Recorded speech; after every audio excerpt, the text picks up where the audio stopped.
work that we're doing here is not going to stop when it comes to these type of discussions. It's going to be for us and by us here on this platform when the media is telling us to look the other way. Your support is what helps us move forward. Join patreon.com/like it or not. Help us grow. Like it or not starts now.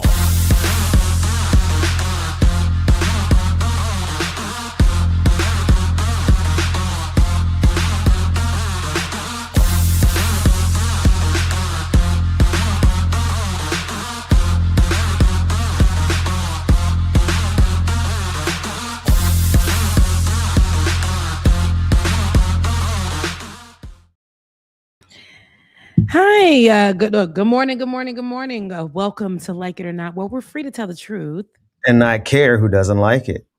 Hello, Benjamin P. Dixon. How are you this morning? I'm doing wonderful, Rebecca. How are you this morning? I'm doing good. Long little morning for me. I had to return the laptop to the folks who I was working with for a day or two. They was asking for no, not that one. It was another. The girl was hustling to get $1. I was say, wait a minute, you just started this week. No, I had to tell the other people couldn't do it. So you had to go return their laptop. They was asking like, ma'am. And I'm like, oh Lord. So yeah, I had to go return the laptop. And so was 2 wheels in the air, how my best friend would say, on the way back home to get here to do the show. So forgive me for being late on today. Tardy to the party. How are you? I'm doing good. No DJ exclusive today. He had a thing he had to take care of. So shout out to him. We felt that, but when you blessed and you got things to do. Amen. That's good. That's enough. Now, Ben, we are a week into. I'm here. Look, you done put me on. You when you put me on full view. Now I have to present myself differently. It could catch me off guard. Now we are in officially a week into Black History Month. Okay, what was it formerly? Negro. What was it? Colored Week. Yes. Negro History Week or something to that effect. I don't know the. So, but we've since gone from a week to a month, and I just want to start off with this story, even though I know you've seen it Thursday night into Friday morning into the whole day of Friday yesterday. Yeah. Donald Trump had posted, the Black president, the only Black president. We got qualms with him. We got all kinds of. But we would never sit here. Let's first start here.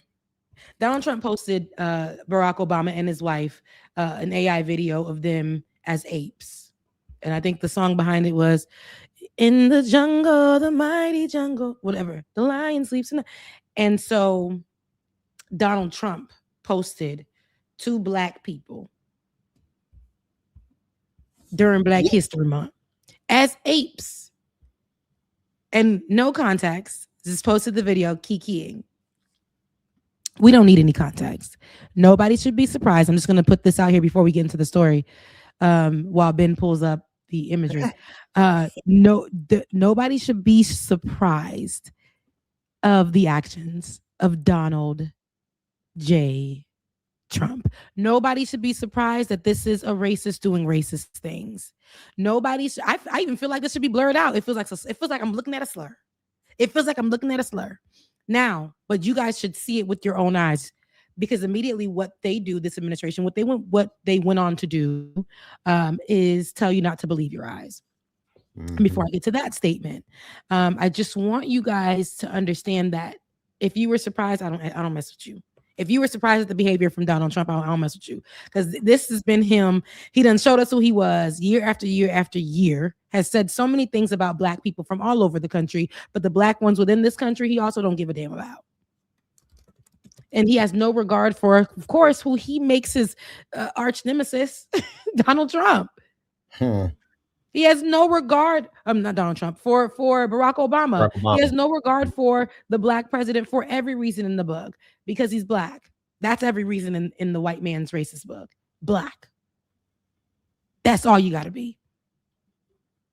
You were the president of the United States. Everybody mentions you. You have picked an invisible argument, battle, made this man your enemy while he's relaxing and cruising with his wife, raising his family. He already did his 2 terms. He's already seeing the criticisms we've had. We loved him. We got songs about him. This is our black president. And you put our black president in AI with a monkey outfit with his wife, our former first lady, turned podcast host. And you had to throw that part in there. I said to say they living their lives. They not work. Right. She's literally now doing a podcast how she feels like. She wears her hairs in braids all the time. Body is banging. It is tea. Melania don't want to hold your hand, Trump. Don't like you. So I said to say, immediately, and I'll read this statement because I have it in my phone. Immediately, I think it was Caroline Leavitt came out with the statement on behalf of, let me see where it is. Do I even have it for real? On behalf of the administration, basically saying that it was not to be taken as a racist statement. It was to be taken as something that was a light, funny, Donald Trump being the king of the jungle type video. And they're basically telling us immediately not to believe our eyes. So the statement from Caroline Leavitt said, this is from an internet meme video depicting President Trump. Mind you, depicting President Trump. Did y'all see? Yeah. So this is from an internet meme video. And mind you, I didn't go, before I finish the statement, I did not go watch the full video because I really felt like it's just, I was watching pornography. There's no need to watch the full video. For racist people. Right.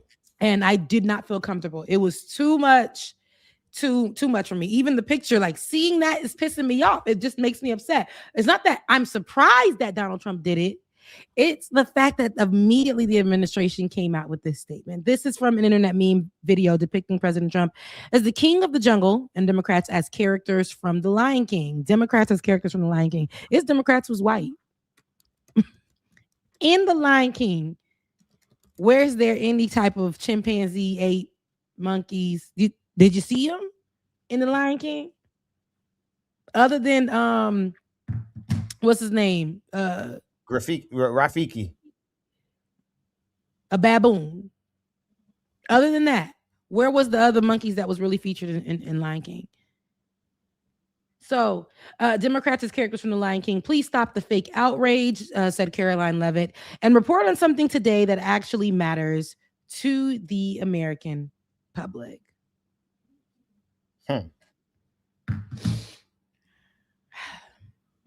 The president is racist. He's dangerous. That actually matters. This actually coincides with the president's behavior, moving throughout the United States, throughout the whole world, to be honest. But this dictatorship, this idea that black is less than, that brown is less than, that minority, anything is less than.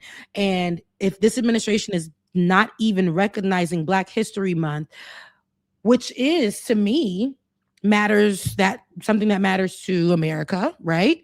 Black history in itself, and putting up the former president, Barack, and former First Lady, Michelle Obama, as the representation of Democrats, and Donald Trump being the king of the jungle, is not just racist in itself. By putting them as apes, I can't mess with you. A lot of people were online. It even made, what's that man name? It wasn't Clyburn. What's the man name that was running for, I want to say he was running for president. Was he running for president? I don't remember. But one of the Black Republicans got online and was like, if this is true. Oh, Tim Scott. Tim Scott. He was running for president. Tim Scott got online and said, this is true. This is one of the most racist things I've ever seen in my life. Bro, it's true. Look, it's on the page. They just took it down. Why is it the most racist thing you ever seen in your life, Tim? Because I saw how they did you up there on that stage. You didn't even get airtime. They said every time Tim went to speak, they were like, President Trump, because they still refer to him as that. What's your answer? This man answered Joe Biden. Tim Scott Tim Scott would be like, and then they'd be like, and that's our time. Tim, they wasn't messing with you on that stage. They wasn't messing with you in real life. Baby, racism was all up and through your face. And you're telling me that this is the racist thing you ever seen in your life? Not dealing with Donald Trump. Not dealing with Donald Trump, baby. I know you experienced racism firsthand with them eyes. I know you did. I know you Why did. can MAGA never spell your? You are the racist. They always crazy. Anyway. Go ahead. Well, it's insane. It's with the apostrophe RE. It's because you know when you're racist, they don't brain cells die. People don't understand the reason why a lot of racist people are uneducated too, because they don't know how to read or write. No education.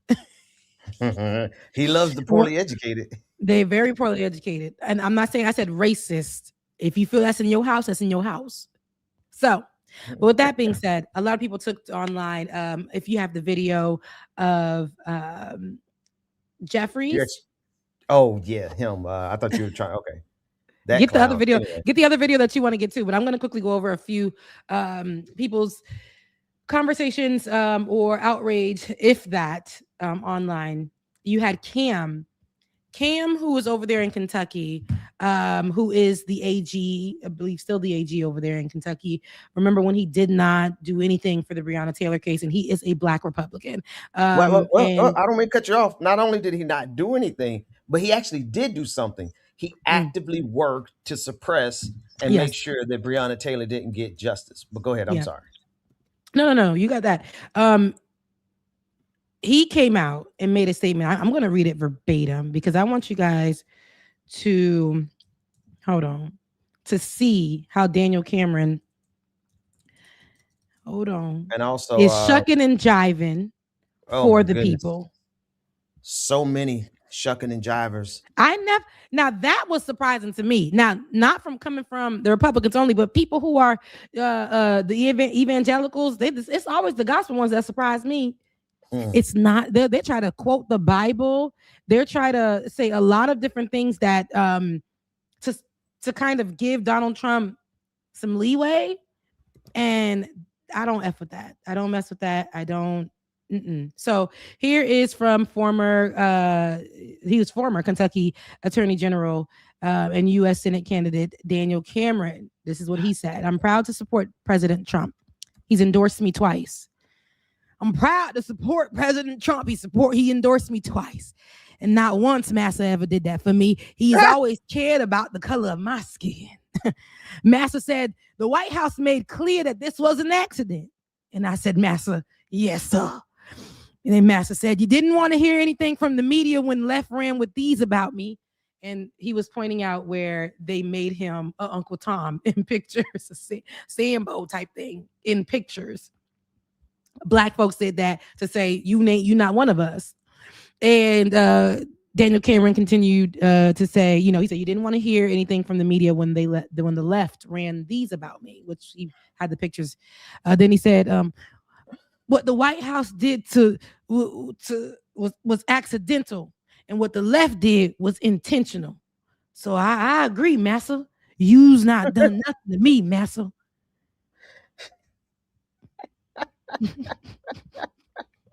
That's all I heard. That's how it sounded. That's we've known Daniel Cameron's work for some time. Daniel Cameron is a part of the Legion of Coon. He's a proud member of the Legion of Coon, and we don't expect anything less from him. Along with just so many other rank and file Black faces in white supremacist spaces. You had just all kind of people trying to make a religious cover for him. I couldn't believe it. It was out of control. And I got that video of this guy. I don't know if you want to care to see it, but I'm embarrassed about it. First, before you play it, I just need people to stop being copycats. Just because you saw what they did in Minnesota, what they did in California. Hold on. Just because you saw what they did in Minnesota, just what you saw because what they did in like California, what the governors or the mayors have said, or it has been something that has been, used curse words to attack somebody. Jeffries, this was not your ministry. It came off as if, baby, you stuttered a little bit before you said it. Now you guys take a listen, see if I'm wrong, but just take a listen. Yeah, it's pretty whack, bro. This disgusting video posted by the so-called president was done intentionally. Donald Trump and his vile, racist, and malignant behavior. This guy is an unhinged bottom feeder. President Obama and Michelle Obama are brilliant, caring, and patriotic Americans. They represent the best of this country. It's time for John Thune, Mike Johnson, and Republicans to denounce this serial fraudster who's sitting at 1600 Pennsylvania Avenue pretending to be the president of the United States. Wait, did he curse already? Yeah. He's at the beginning. This disgusting video posted by the so-called president was done intentionally. Donald Trump. Yeah, that's crazy. There's no power in that. It gives Cory Booker, and met Cory Booker, nice guy. Love that he was running, love that we have representation that's in places. But baby, that's not how we're getting the message across. You already been doing some questionable things yourself, Mr. Jeffries. And so seeing this is not effective. I don't think this part of it is effective in my opinion. But people are looking for their viral moments. F Trump. You telling me, Jeffries, that this was the time you felt like you needed to pull your camera out and literally have this type of fervor for Donald Trump when he's done way more racist things you should have spoken up about? No, not on my watch. Ben, give me one moment. I'll be BRB. Yeah. No, and I want a couple of other things here. Hang on, let me do you like this. So while she's doing that, I want to drop this real quick, because there's so many people, Rebecca, who have been doing this same exact like low hanging fruit of, and that's what frustrates me so much about Hakeem Jeffries and Chuck Schumer. Anybody can get out here and say F Donald Trump. That's not an achievement. That's not what's wrong with media today is that became the headline. Oh, he said F Donald Trump. That's mighty strong words coming from the House Minority Leader. He's the House Minority Leader. For the love of God, he's the House Minority Leader. He has power to do way more than these little corny behind videos that he's doing. I don't want to see a video. I don't want to see a tweet. I want to see organizing. Where is the national organizing being headed up by Hakeem Jeffries and Chuck Schumer to push back against these fascists, Rebecca? It's not there. But we get little pictures of him with his baseball bat or him leaning with his photoshopped hips on that picture. Remember the Photoshop hips? I remember when he put the BBL, baby. BBL Drizzy. BBL Drizzy. Yes, BBL Jeffries. I seen it. I'm like, now why he put them hips on there? What was going on that we needed hips? Because that's what you're more worried about. The fact that you're doing this video, you put your camera up in the woods, in the park, just to say F Donald Trump, because that was a viral moment. The other, F ICE, by the mayor in Minnesota. Those are great. I know that you're upset or you're feeling some kind of way, but you didn't tell it to us, Jeffries. But we need more. You have the power to do more. This is why we put you guys or we elect you guys to do these things, to do more. And when we're sitting in these moments and uniting as a nation to call out, I would say, and I don't want to say call out because Donald Trump has been racist, but to fight, to resist, wow, who made that? That's the video. A white supremacist on. That's the full video. Yeah, so this is the full video. But this is not the full video of what Donald Trump shared, right? This is Donald Trump shared just this much, that split second. So as Donald Trump shared it, he didn't share the full context. All he shared was Michelle and Barack Obama being portrayed as gorillas. May God deal with him in every single way, because it's like this is the historic I think this is literally historically how America always views Black people anyway. It's never left. So seeing that depicted during Black History Month from the president is not accidental. It is choice. He wanted to do that. He did it literally at what 11 p.m. at night. He was on Truth Social. Yeah. And this is what he decided to do. Yep. And when we understand that this is more than just him, this is more than just like him signaling racism. No, he's been racist. This is not, I don't want anybody to be surprised at how racist this is. Him, to me, throwing paper towels at Puerto Ricans and acting like they're not Americans, during their times of turmoil is racist. Him singling out Haitians and accusing them of a centuries old lie that was built up by America, that Haitians eat cats and animals here in the States. Yeah, that's racist. How he makes sure every single opportunity that could benefit Black people here in this country, Black people who are American, FBAs, if you will, ADOS, if you will, freedmen, because that's what they call themselves online now, freedmen, if you will. He's taken away every opportunity for growth or anything we see what he did with the 300,000 women, and not only women, Black men as well, taking away opportunities to give them to white folks just because. The immigration process, streamlining it for people from South Africa, ain't nothing wrong with them. Ain't nothing wrong with them.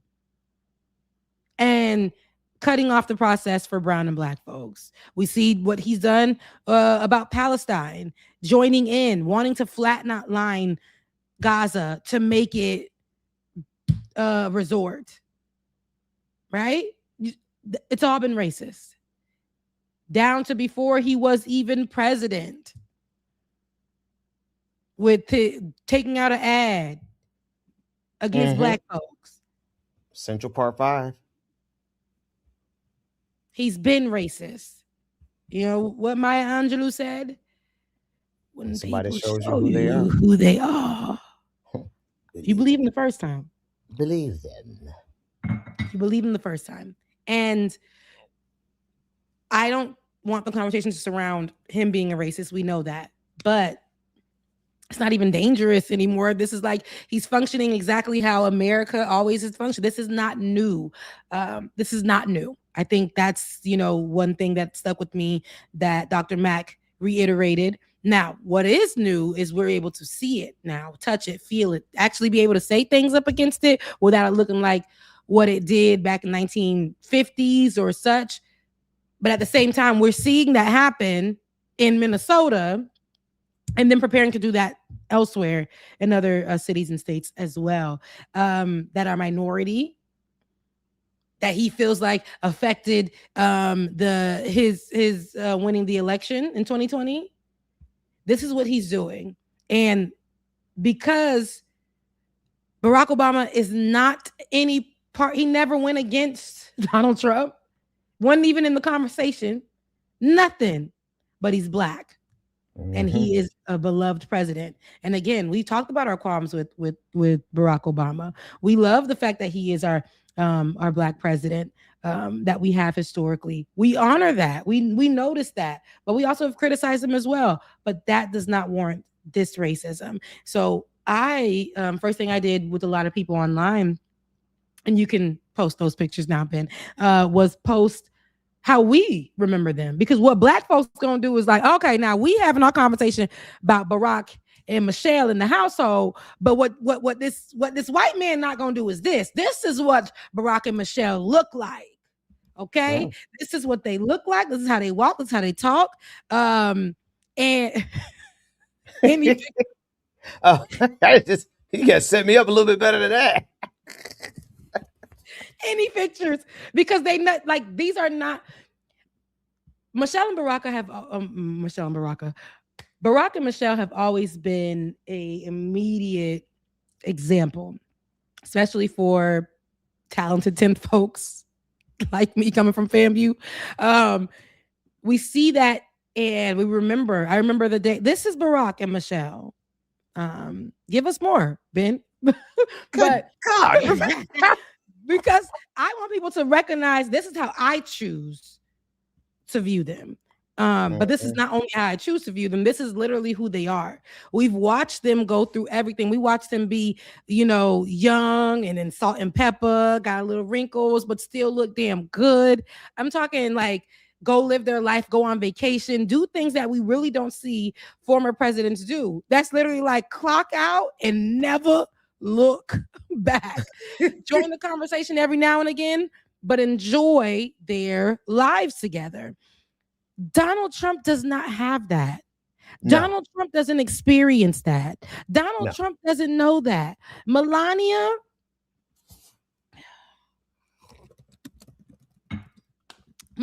is an immigrant. Illegal. No, model. I think Melania is beautiful.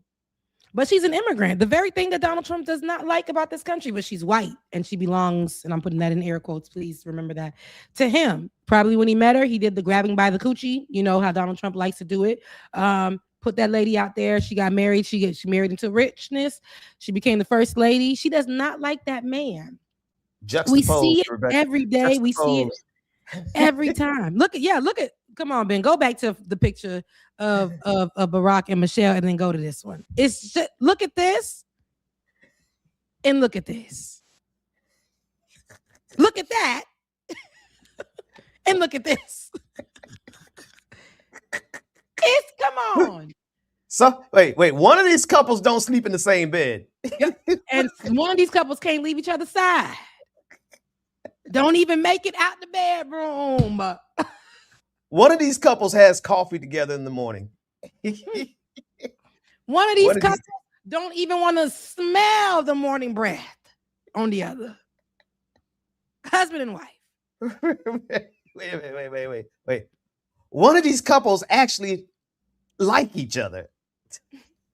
One of these couples could not even fathom getting up in the morning and making the other person breakfast because outrage.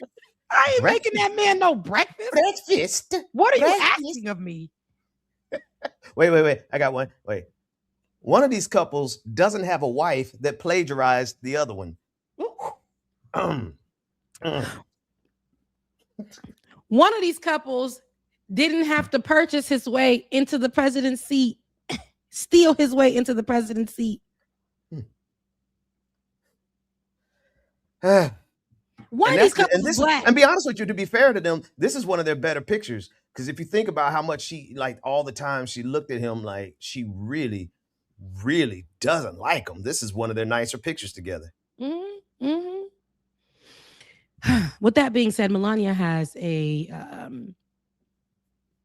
documentary coming out about her experience as first lady and all the things. It came out already.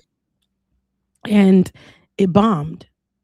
Horribly. It didn't even come out yet and it bombed. I'm not even sure. Somebody said they was pulling up to go see it because they, wanted to see what it looked like. And then they pulled up to a trash can. Y'all, there was a trash can in the back of it. And somebody said, and look at Nicki Minaj on the side. Why is the internet like that? Why is the internet like that? One of these couples, wait a minute. One of these couples has to pay the other to touch them. One of these couples, it just get the free 5-finger discount before can't keep their hands off each other. Lord. Okay. Oh man. One of these couples gets sung to. One of these couples, man, can say, I'm so in love with you. Remember when he did that? One of these couples got a singing man. The other one can't stand the sound of each other's voice. He breathed the wrong way. I hate him. I can't wait until he dies.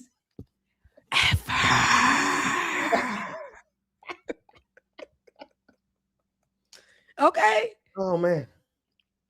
And then you have Melania, of course. She came out with her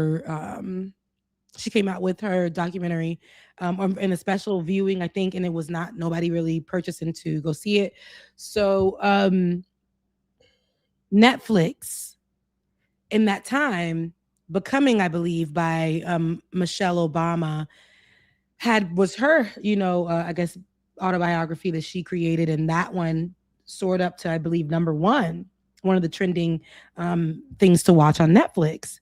And baby, when I tell you, people were so upset, and I feel like people at Netflix were upset that they moved Becoming to a children's option. Can you believe that? They put that in something for kids to watch. And I said, wow. They didn't want so bad for Michelle to be winning on Netflix that they allowed it to go into programming for children. And when it was in programming for children, it was still trending. It was still trending as something for the kids. And which lets me know that Donald Trump has stake, this administration has stake in what we watch, what we hear. There's a level of control there, what we consume, because immediately he saw that was how people were protesting or resisting Melania in this administration. They went to go find Becoming on Netflix and boost that and bring it back to the forefront and make it one of the top watched things on Netflix. Somebody at Netflix had to be upset. Somebody at Netflix had to be upset, because then they moved it into the category for children, which is insane, but it was trending even there. So wow. I say that, racism and people who support this administration, they are your doctors, they're your lawyers, they're your dentists, they're your landlords, they're the people who work at the front office, they are your mechanics, there are all of that. And it sucks because you can't run from that. But they also buy into this racism, and they will throw themselves off of a ledge for Donald Trump. But when you already know that racists are racist, you do the things that people did. We knew that if we went and resisted the way we can resist Melania Trump by just going and watching Becoming, which has already been out, and making that number one, it would shrivel Donald Trump's balls even more. And that's what happened. And so we can, there's no comparison. Becoming, and I don't even know what Melania's is called. Undoing. It's called Melania. It's just called Melania. There we go. That's it. A mess. That's it. Now, I want to go on to something else. This has been, I hate diaspora wars. I hate talking about it. A lot of people feel uncomfortable, as I am a product of immigrants. Feel like I don't have no place in having, this conversation. And I know, Ben, you are ADOS, FBA. Wait. I don't know. I can't say, look, don't say that. I don't know, Ben, what to call it. No. My bloodline goes back at least 8 generations that we can count, but I don't identify with either FBA or you are ADOS. A Black American. I am closer to ADOS. I know some of the people in ADOS, and I know a lot of good people in ADOS, right? Mm-hmm. But FBA is a whole clown show and a hate group. ADOS is unfortunately not far enough away from that for me to say, oh, I'm ADOS. But you were making a broader point. So I say this to say, I, again, am somebody who is proud to graduate from the number one HBCU in the nation. That is Florida A&M University. I'm proud to be from South Florida, born and raised, where, a lot of Haitians live, and be raised amongst them and my whole life, right? And I'm proud to live in one of the recognized blackest cities, Atlanta, Georgia. But I'm always othered. I remember sitting on, some episodes with you when we were doing Like It or Not in the studio, and people would call in and be like, why is that? She's not even one of us, Ben. Why she? And you would hang up on them. Why she sitting next to you? Why you letting her talk before you talk, Ben? Like stuff like that. That's when it was Hotep level, and it kind of graduated. But just knowing that in times like this, when we really should be working together, moments like this where we should really be talking about Keith Porter Jr.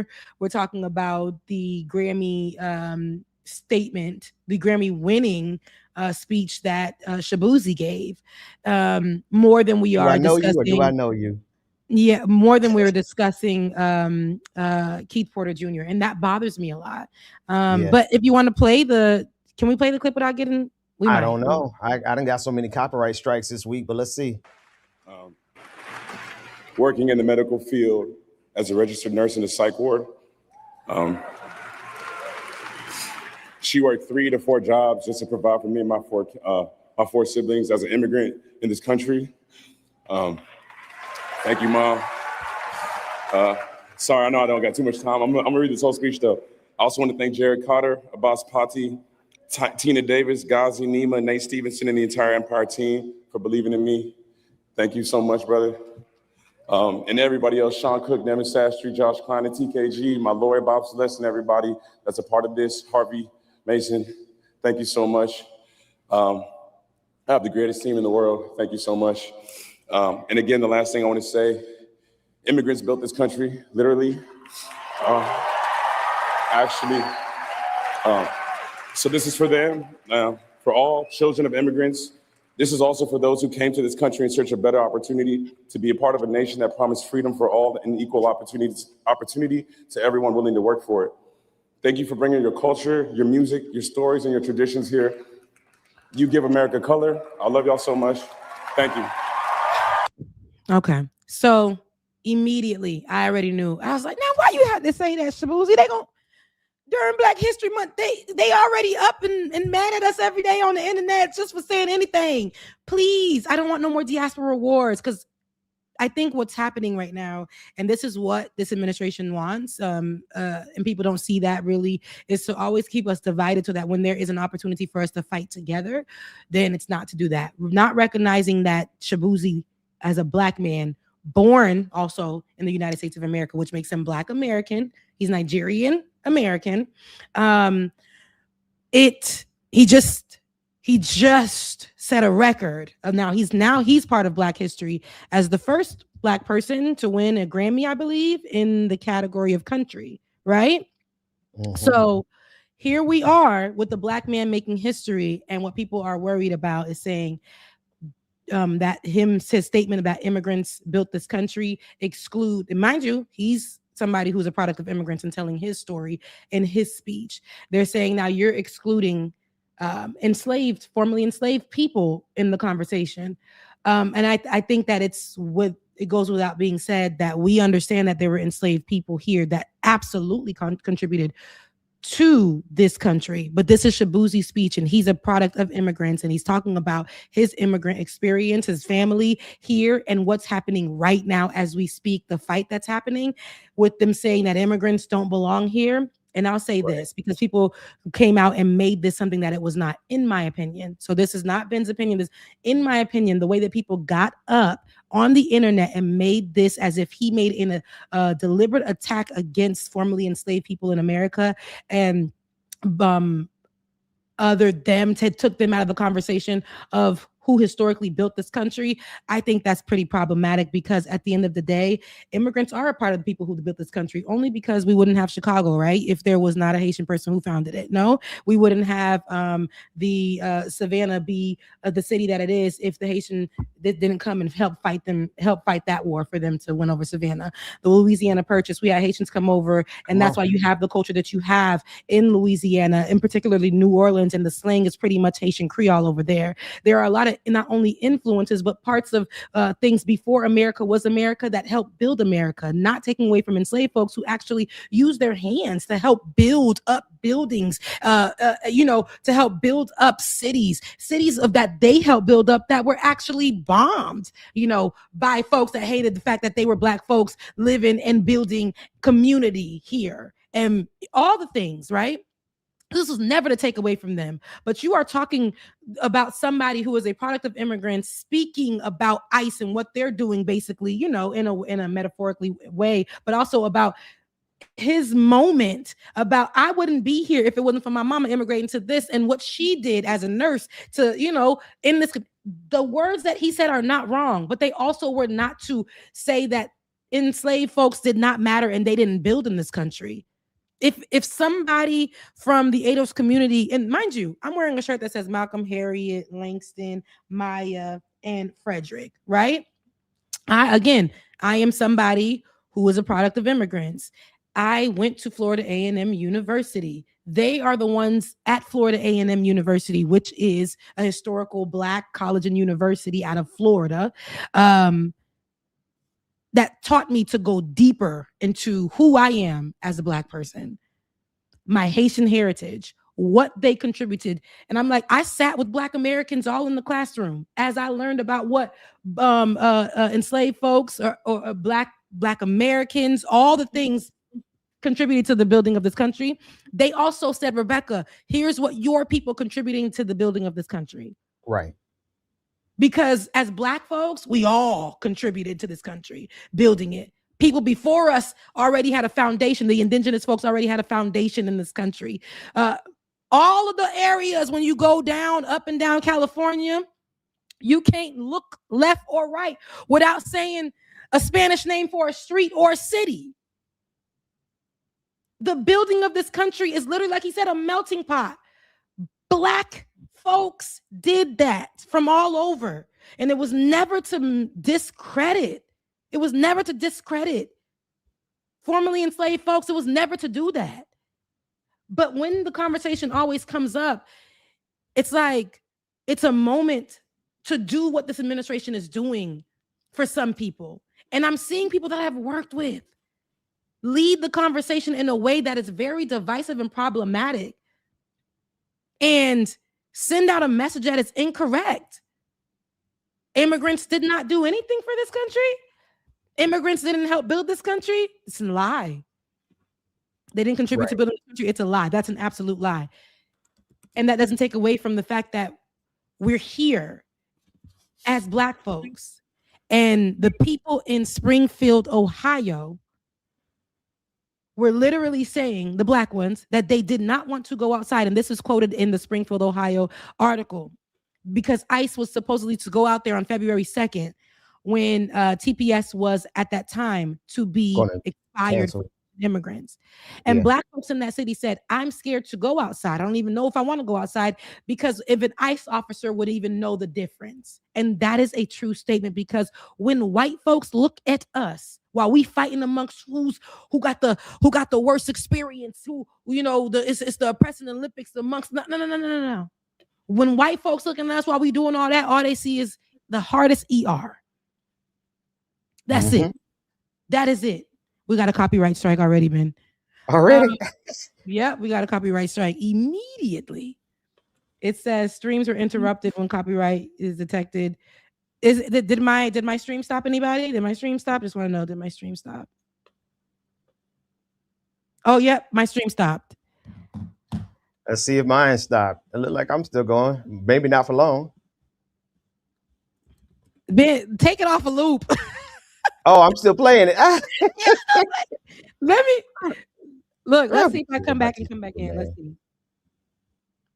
Go ahead. Let's see if we come back.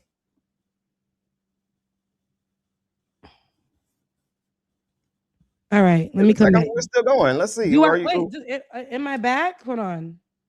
Let me see. Look, everybody in the chat looking for me. It says unavailable on your side. Oh, okay. Dang. Hold on. I'm gonna come back. Man, you got us kicked off. Put another link in the chat. Oh, wait a minute. Hang on. Let me see if I'm up. Or am I down too? Let's see. I'm still up. So what, you want to restart a new one? Are you going, Rebecca? Rebecca gone too? Lord, they done kicked Rebecca all the way out. All right. So folks, what happens, we got a copyright strike that quick on the clip from Shabuzi. So let's give Rebecca a few minutes to come back. While she comes back, I want to play this clip. My word. I am a registered Republican. My dad was the president of American Pipeliners Association, so I came by it rather naturally. Voted for the president, supported him, but I really want to apologize. I mean, I'm looking at this awful picture of the Obamas. What an embarrassment to our country. All this man does is tell lies. He is not worthy of the presidency. He takes bribes. We had to put something we can stream. And now he's being a racist. Blatantly. They were supposed to deport the dangerous criminals. They were not supposed to go after small children, storm schools, bring terror upon Not they kick the little kids Who's and talking? the women and children, not just The clip is playing. the immigrants in the school. All No, we're back the up, right? children are scared. This is not a decent man. Okay, so we're gonna pause for a second. Let's honest man. pause this clip. Let's pause this clip. Rebecca, my channel never went down. I'm still My channel went all the way down, and they blacked me out so bad that even when I came back on, they did not give my camera access. So, really? Yeah, when you're a smaller channel, that's what they do to you. Over a little bitty behind acceptance speech at the Grammys? Baby, they shut it down. They said, ma'am, they can't even find my stream. Okay, so would you want to start a new stream? No. This is fine. Okay. Drop the link to my channel. Or maybe we disconnect it. Let's disconnect yours and then reconnect it. All right. So I'm gonna go ahead and disconnect it and reconnect, and let's see if we can get you back up. Oh, they say they're back. They say they're back. Don't disconnect. I removed it.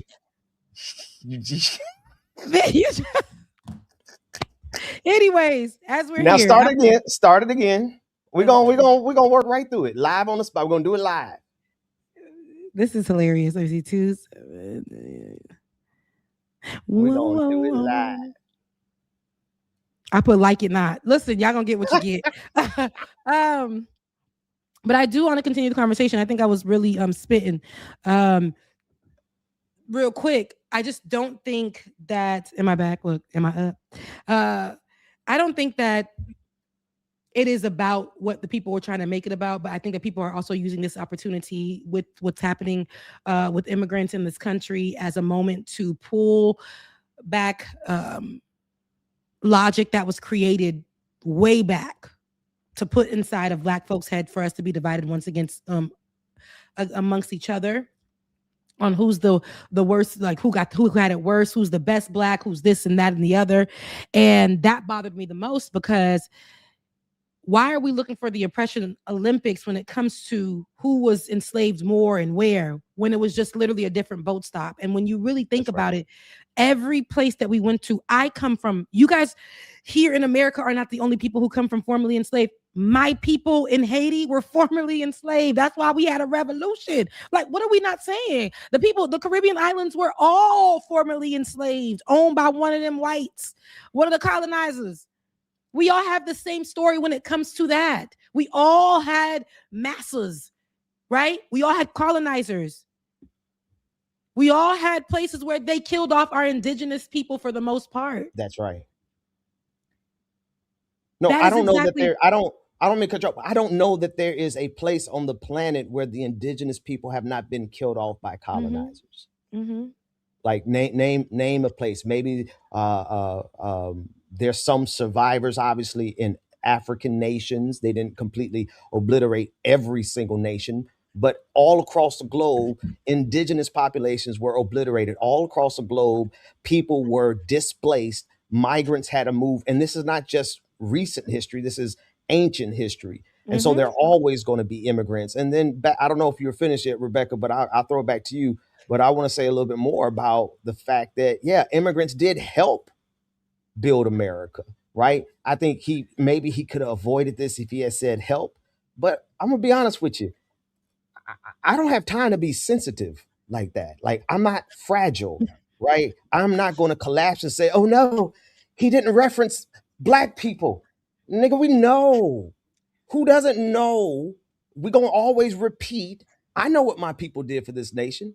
Matter of fact, I know even deeper. I know what position Black folks have, not just Black Americans especially. There's a very special place in the moral arc of the universe for Black Americans because of chattel slavery. There's nothing left on. There was nothing on this planet that compares to chattel slavery, except perhaps outright genocide, which is why we give what we give for the people of Palestine and what's going on in Sudan and Congo. Right? This is an international issue. White supremacy is an international issue. And if you can only see it through the lens of being a Black American, then you are going to eliminate all of the allies that we need across the globe. And so it's kind of like this, Rebecca, like in my house, as I raise my daughter, like I give her a lot of space because of patriarchy. I need her voice to be stronger than usual because I know what patriarchy is trying to do to her. Do you think every time something happens that I disagree with from a man perspective, you think I'm gonna clutch my pearls and be like, oh no, you gotta consider the men. What about men? No, you pause and you give those people the space that they need to say and do what they need, because in this present moment, the attack is against immigrants. And if we don't address it right now, that attack is going to come full circle right back to where it started, which is against black people. So I'm not really with all these people who are like, oh my goodness, he's devaluing black folks. No, there's more people on the planet than black Americans, and I'm the proudest black American. But And I I'm the know we proudest. need We're Shabuzi. all listen. All black people are nationalists. We are all like people who are going to stunt about our blackness from wherever we are from, wherever we just it's facts. That's you meet an African, ain't no African more prideful than an African. You meet somebody from the Caribbean, we all think we the best ones. You meet a black American, you love your culture. It just literally is that blackness. We love it in every so when it's moments like this, we have to understand the scope of what he's speaking about. He's talking about what the moment right now. Right. This is one of those times where you can't be like, but no, it can't. This is the moment right now. What's happening? What are they doing? The central point, and I think that y'all could have took this moment and made it about Keith Porter Jr. I would have been happy about that, because that is a man that was killed by ICE. That's right. By ICE. Right. And I think the outrage that goes to moments like this for correction or for whatever. And mind you, this is coming from Shabuzi speaking about immigration in a time where immigration officers are killing all people, saying that they don't belong here because they don't do anything for this country. This is the context that he's speaking about, while he's sharing the fact that I'm only up here because my immigrant mama made a decision to come out here. That part. And now I'm making history in America for black people. I'm a part of the black history as well. This is my problem. This is where this is not the conversations we should all have. We should all be banding together to be like, you know what? Keith Porter Jr. deserves justice, because if this were to happen again, and there's no saying that it will not happen again, if this were to happen again, if an ICE officer murders somebody and that person is a black person, are we going to go? I don't know why my camera keeps doing that. Are we going to go with criminalizing this black person because America tells us to do so? Or are we going to fight for the justice of this black person? Or are we going to sit here and allow our conversations to deeply just be divided, us talking about who had the worst, who had it worse, and who has the better, and who has this? Absolutely not. No, absolutely not. Rebecca, I'm not giving. I refuse. It is core to my being. I refuse to spend any energy fighting horizontally against people I should have solidarity with. Immigrants, I don't care if you're Mexican, I don't care if you're I know that there are plenty of immigrants who have issues with Black Americans. No shit, Sherlock, we know that. We get that. Everybody who comes to the United States of America, they're given a bonus if they will turn against Black people. That's just what it is. When the Irish first came to the United States of America, their first solidarity was with Black people because they were oppressed, like not quite like Black people, but they were certainly oppressed. But then Irish people were incorporated into white supremacy. Same with Italians. And so it doesn't matter what immigrant group that comes here, whether you're Asian immigrant or whether you're Hispanic immigrant, white supremacy will give you a pass, not a free pass. But as we can see, that pass was temporary. So all of those model minorities from all these groups, whether you were an Asian minority immigrant, whether you were a Mexican immigrant, or whatever you came from, African, it doesn't matter. Wherever you came from, that pass that made you feel like you had an advantage over Black people has been completely revoked, right? And so I'm just trying to contextualize what I'm getting ready to say for the whole picture. You cannot talk about the whole picture without talking about all of the particular details. But here's the core point. I'm not going to spend time fighting an Asian. I'm not going to spend time fighting a Mexican. I'm not going to spend time fighting a black person unless they have a black immigrant, unless they have explicitly made it clear that they want to be my enemy. Well, then I got to get them. Then I got to treat them like white supremacy. But where my energy is going every day, all day, twice on Sundays, is punching up towards white supremacy. I refuse to give my fight and fight against somebody else who is marginalized, even if they don't like me. I'm just going to ignore them. All these African immigrants or people from Africa who they pull in clips and say, "Oh, look, this is an African person who doesn't like Black Americans." Okay, good on them. Because, I know about a billion others that love us. Yes, and I'm like, there's a lot. This is the moments like it's the same thing that the administration does or that white people do. It's to divide again.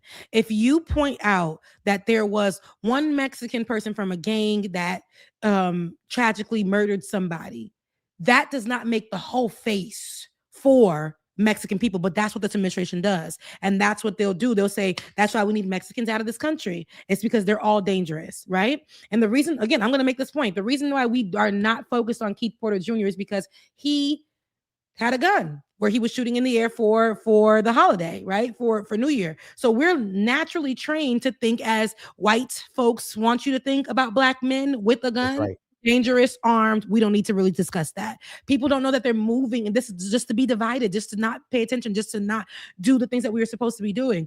We know that people ain't gonna like each other. We know I got Haitians. While we talking about the Spanish people, I will vote for Donald Trump. No, right now, you got some Haitians that was in the WhatsApp talking about some. The way I want Donald Trump to win because he is a man to give me money. He's going to help my family. Telling people to do that from across the aisles. Okay, you ain't look. That happened, but that literally again. I don't hate Black Americans yet. I've been bullied by them because again, that was something that they taught them to do to us growing up. And so naturally there's going to be this hate or this argument or this division. And right now is the time where we must band together because as you can see, everybody can get it in this administration. And I'm be honest with you, Rebecca. I don't have to. I love my people. I'm tell you, I love my Black people, man. Ain't nothing like being Black. Ain't nothing like having my roots all the way back to probably before this country was founded, right? I love that. But I ain't got time for nobody who is going to use their fight to fight against anything other than white supremacy. I don't care if you give me somebody from Nigeria who hates Black people and you show me a clip, say, oh, see, this is why we should not unify with Nigerians. And I don't have time for you, nor that Nigerian. I don't care. I don't care what they have to say. That's one random person over there in Nigeria who don't like Black folks. We're dealing with a global system of white supremacy that is on a death march. They are on a freaking death march of genocide and destruction. And you want me to fight a diaspora war? It's crazy. I'm like, we gotta start focusing on some other things. I get it. Y'all didn't like it. Fine. But to focus on it for days on end. I don't know what's going on with my camera. Your camera, just pull up your avatar today. Okay, yeah. Days on end, all of these things. I'm like, we got to do better. Honestly, it don't make no better. I ain't even got no picture, but we got to do better. Honestly, with how we are, focusing on the wrong things. And who loves it when we focus on the wrong things? The ops. They love it because when we are distracted with the wrong things, we're not going to keep talking about Keith Porter Jr. because we're not talking about him now. So they going to go ahead and, God forbid, unalive another Black person. Right. And then while we talk about it for one day or mention it again, and when they kill a white person, we'll throw them in the conversation for about a day and then forget about them again.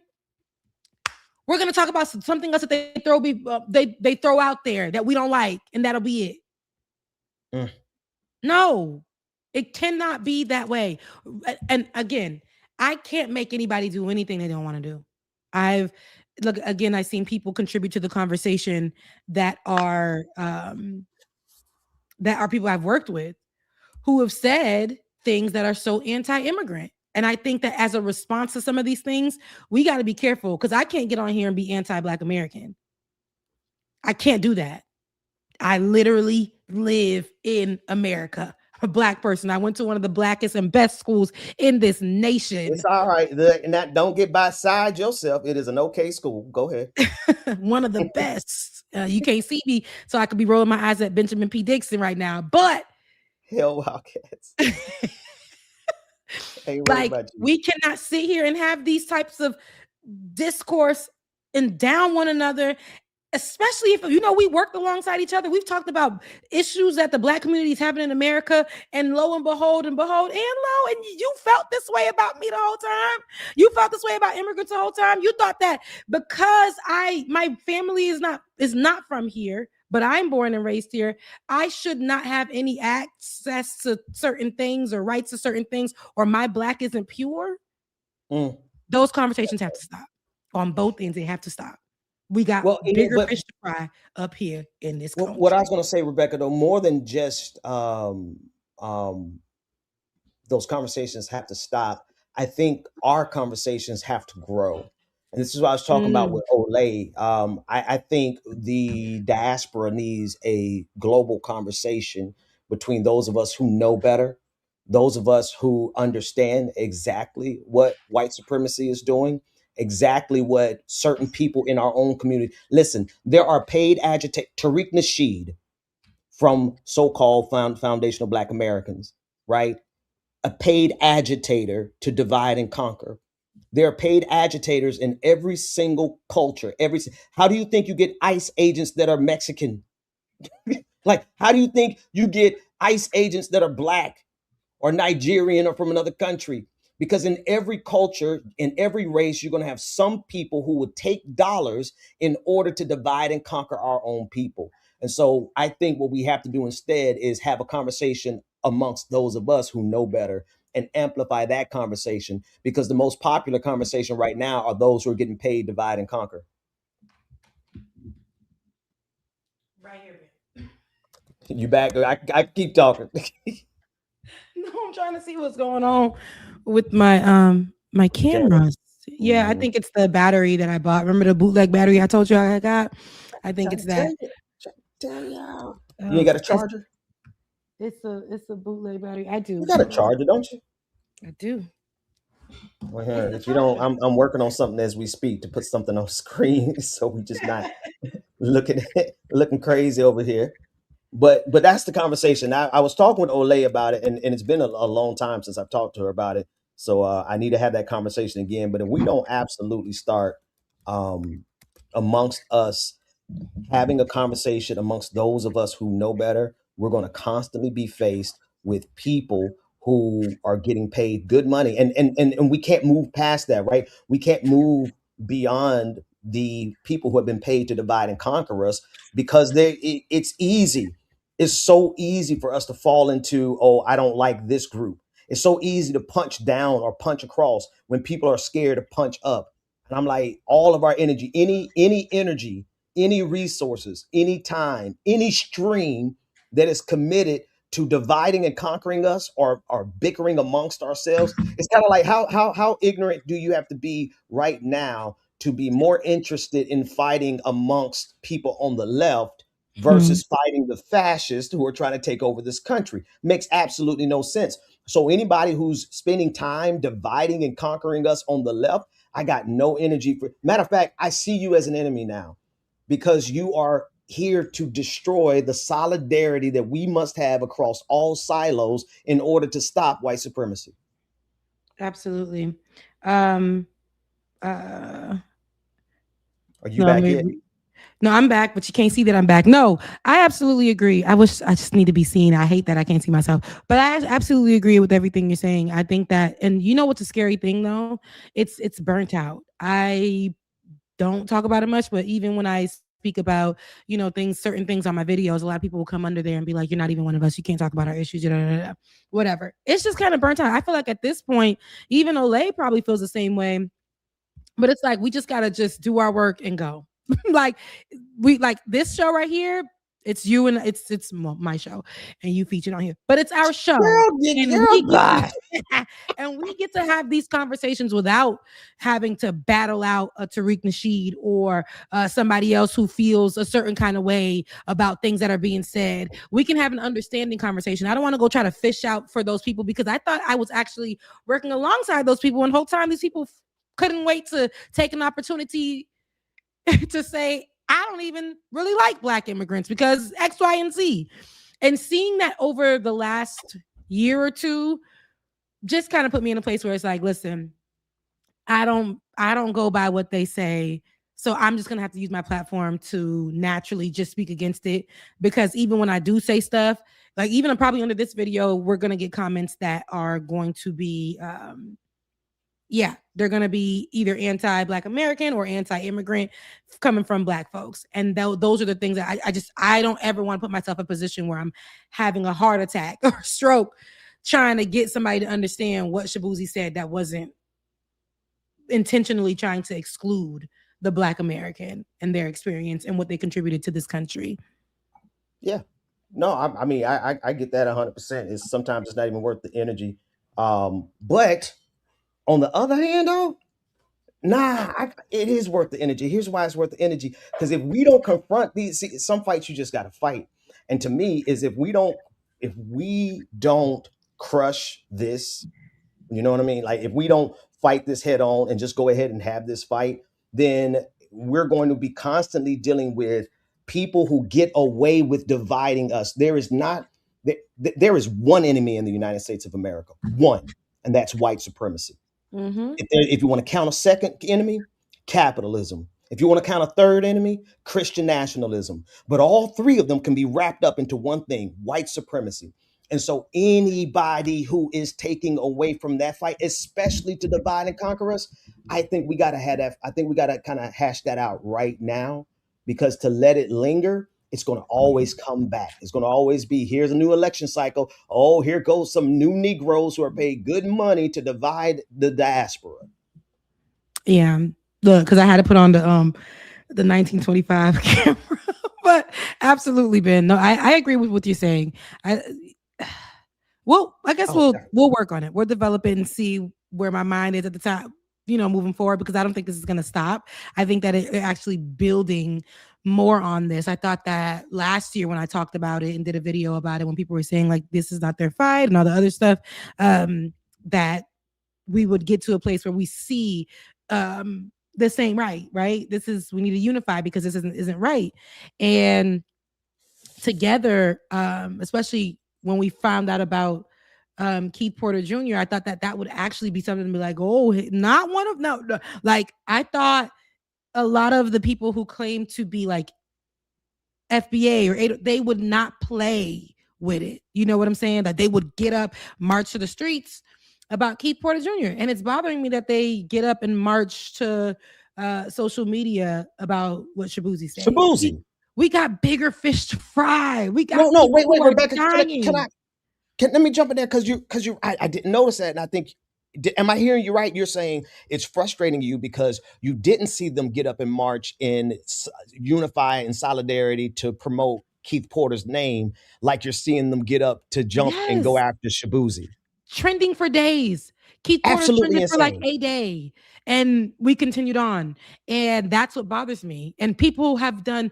I read so many dissertations. Let me get my Haitian accent there. I read so many dissertations and think pieces that I'm still kind of pretty, but I've read so many dissertations and so many think pieces as it relates to Shabuzi. And I'm like, the time that we're given. I woke up the next morning. That was on Sunday night. Till this day, if you type in Shabuzi, it's still a trending topic on the Threads platform. Griot did something about it 2 days ago. Again, this was Sunday night. And honestly, when I seen, who was it? The reaction, who was it from? I'm trying to remember. I forget who the reaction was from, but I did hope and pray that Shabuzi just left it be. Like, did not mention anything about it and continued on. You just made history. Just continue on. Right. But he did come back out, and people were saying, thank you for at least knowing you was wrong. And I'm like, did y'all read the same statement I read? He said, I said what I said, but I also never said anything that was supposed to intentionally hurt you. It was never, and I'm sorry that you feel the way that you thought that this would intentionally hurt you, because that was not the case. And like, seriously, like, I don't know how else to say that was not, my words were never meant to cause this conversation. Or he's like, I understand the contributions that Black folks who were here did for this country. And that's simple as that. So some people were like, thank you for acknowledging you was wrong. And some people, that was enough for people to say. Some people were like, man, that didn't make any sense to me. I don't care. That he still didn't say that he didn't take back his words. Same thing they did to Mom Donnie. When after, mind you, everybody was, oh, Mom Donnie fine. Mom Donnie got a little bit in him. Mom Donnie got in, all of that, until he made his speech and said immigrants, something along the same lines. Baby, they said, listen, brown man, ain't you Middle Eastern? You ain't even really one of us. Ain't you? You don't even clear when it comes to a black check. You don't, they were going in on him. They made sure for days and nights, but I don't think he ever responded back. He continued to do what? The work he had to do for the community in New York. If y'all don't like what your mayor is doing in New York City, I'm gonna need y'all to be more verbal about that. Instead of focusing on something that really, come on, y'all. If you know that your Blackness is not going to be erased because somebody said immigrants built this country, you come on, baby. White folks every day say that you don't belong here. And people like Benjamin Dixon says his family goes way back before this country was even founded. So at the end of the day got to end. We got things to do, baby. Who's that? At the end of the day, the day got to end. The day got to end. The day got to end. So I didn't want to take that much time on it, but the feds was watching, camera ain't working, all type of things. But I really needed to get that out there because I didn't know how to have the conversation. The only person that I trust to have a conversation like that with is you. Understanding that when you have conversation, and that's on both ends, when you have this type of conversation with someone who already has set in their mind that you are against them, the conversation just feels so like you are pulling teeth on, you are stressed out. You always leave it not poured into, not feeling like you did any kind of work, but you feel damaged. You feel damaged. Yeah. I'm trying to situate myself in my memory here back to high school, and I'm trying to see how deeply I participated in Haiti Day. You know that day. Haitian Flag Day. Well, no, not Haitian Flag Day. No, see in Pompano at Ely High School, they used to jump all the Haitians. No, they do. We had something like that as well. Yeah. Mm-hmm. And I'm not trying to oversell myself because I'm not above. Like I've always had a mind for justice, but I'm trying to remember if I really ever got involved. I know I never fought nobody. I was too small for that. But the reason I say that is because there are deeply rooted divisions that are easily exploitable in every one of our diasporic communities.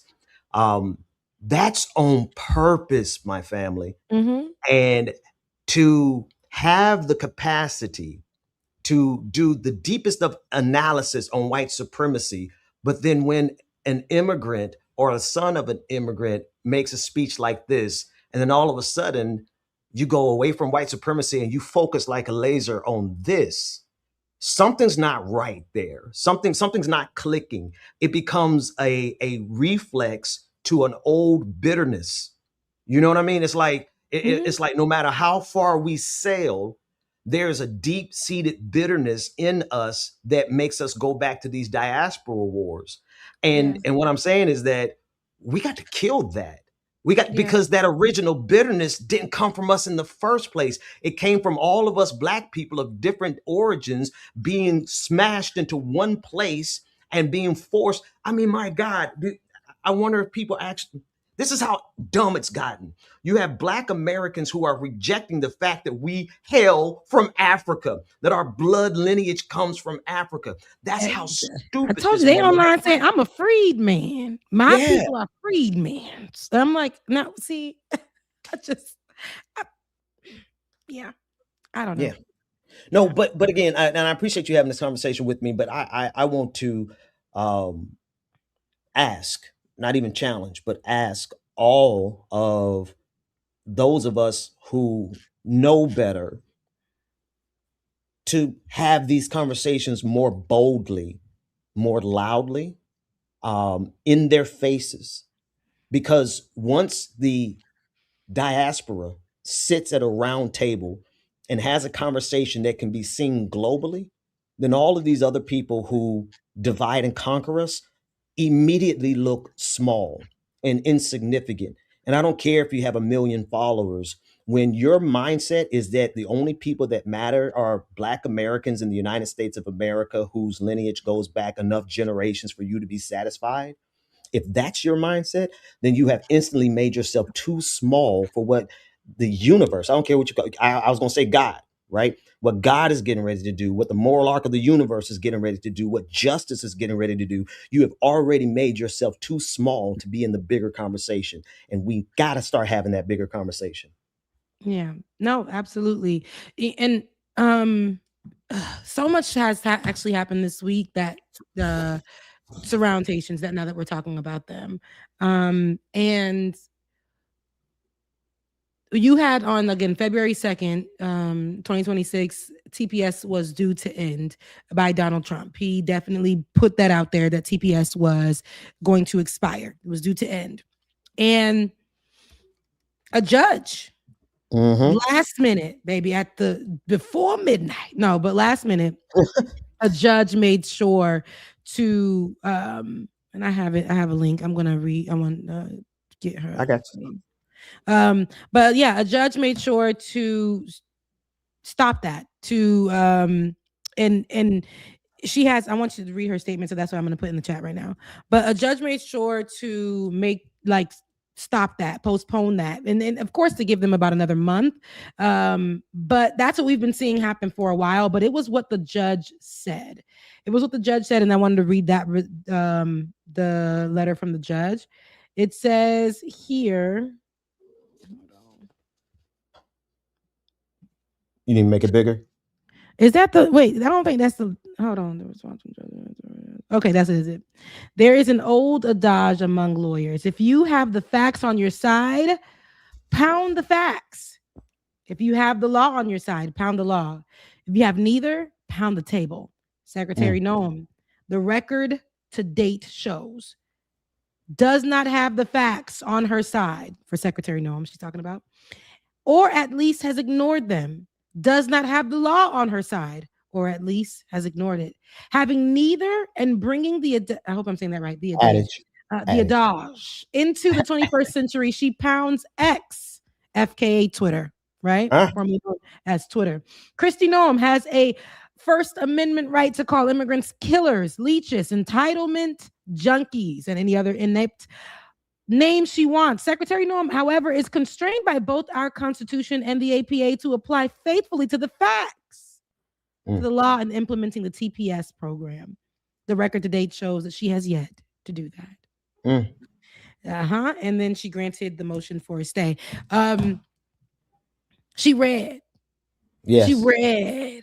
Secretary Noem of the Trump administration. She made sure that, okay, listen, the law for TPS, they're here rightfully. And then they also are paying taxes into things.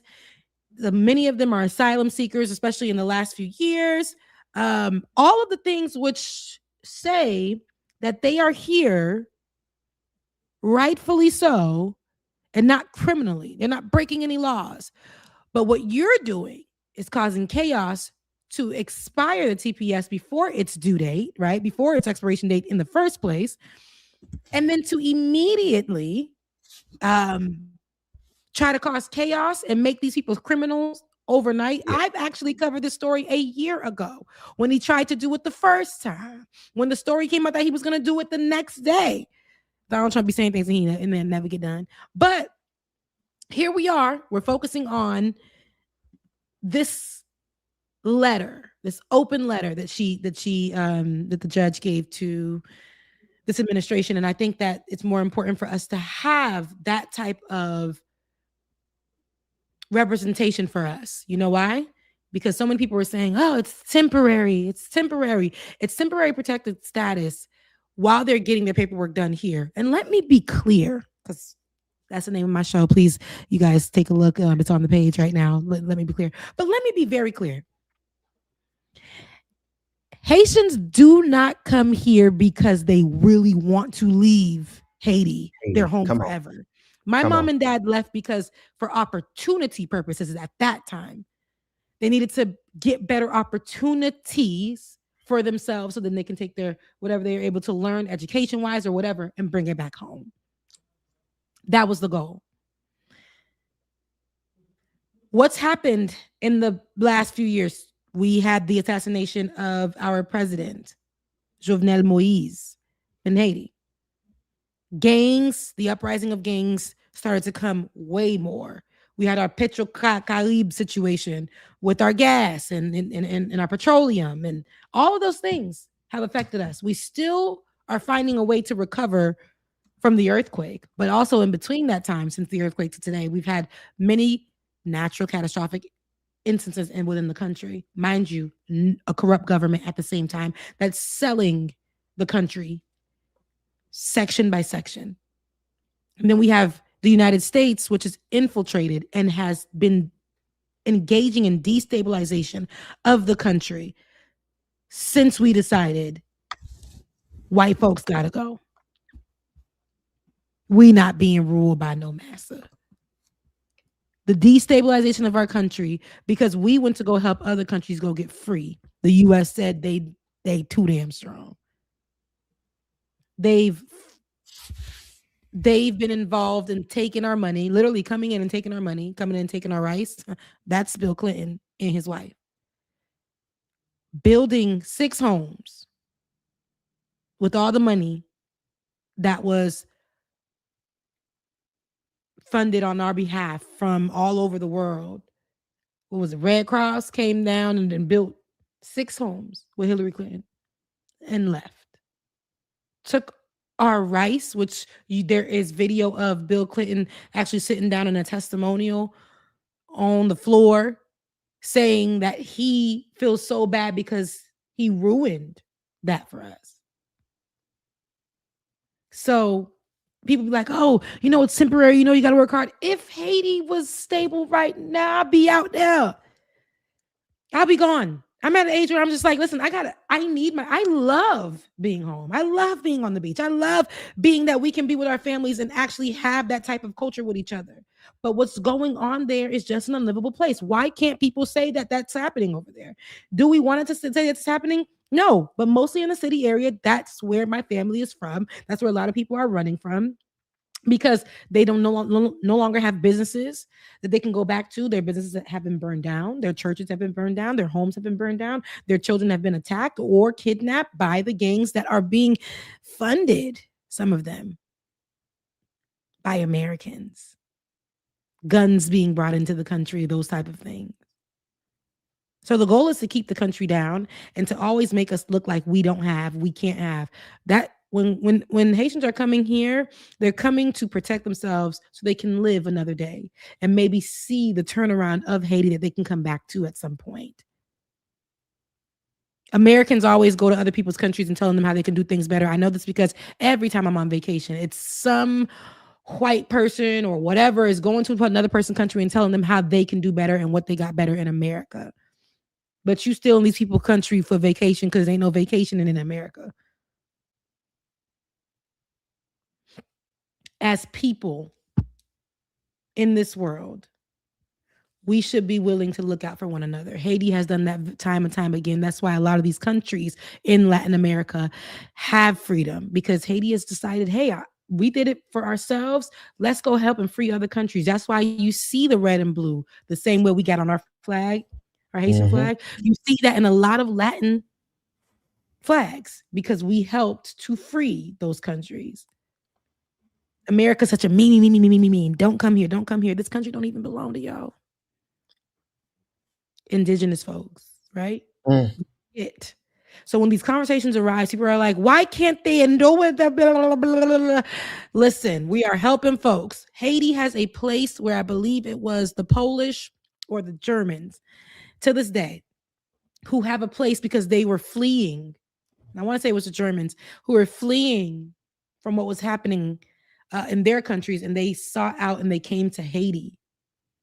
Haiti gave them a place of area for them to reside and to, start putting up their roots. And that's how you do things. And now, so this conversation about Haitians that come here, Haitians literally will come to a place and make it better. People get mad because in West Palm Beach, I always say that shopping plaza on Okeechobee and Military with the Ross, with the Didi's, with the old Winn-Dixie, that's now the Presidential Market, with the dentist office, with the old King's Buffet where Party City over there used to be. Y'all know what I'm talking about. That area was a dead zone for a very long time. When Joe Biden passed that law, and we called them T-Bidens, little Bidens. When them T-Bidens came from Haiti and they came over there, there's a school across the street where they learn English. They would go there, come from that, and fill that plaza up as the people who were working, stocking, the managers, the security guards, all of that in that plaza. Every single shop has now people who are working in it because them Haitians came and started putting back money into that city that should have been that city plaza that should have been shut down. Same thing for Springfield. Same exact thing. Make sure you look at the wrong camera, but same thing with the factory workers in the town of Springfield, Ohio, as it was dying, and as the Haitians came to the city, the owners of the companies, the mayor of this, all of them Republican, by the way, all of them conservative, said if not for the Haitians that were brought there because of the TPS, the city would have died. Yes. No, that is literally true. These bigots would rather the cities die than to allow immigrants to keep them alive. Yeah. No, it's facts. And I think that there's video, there's actually testimonials from actual companies, steel working companies, assembly lines, all the things. Haitians are literally, I know one that lives in Indiana right now. Very popular in Haiti. This person is very popular in Haiti. Works with the Beyonce of Haiti, but needed to get out because things were happening too much. He wishes he was back in Haiti. But moved to Indiana, didn't want to move to the hot zones, Miami, Boston, New York, where the Haitians would be at. Moved to Indiana. And even there, thought that he can keep his head down. And they grew that city. And people there were upset. They said that they're coming here and taking our jobs. Why weren't you applying to that job? You weren't applying to it in the first place. These people they needed work. They found somewhere to work. People like, I don't understand this concept of they come here and they steal. Donald Trump puts this rhetoric out about the one Haitian or the one Mexican or the one Venezuelan or whatever that has done something vicious and says all of that, you can never come here again. Meanwhile, Americans are going and destabilizing countries left to right and still have access into other people's countries.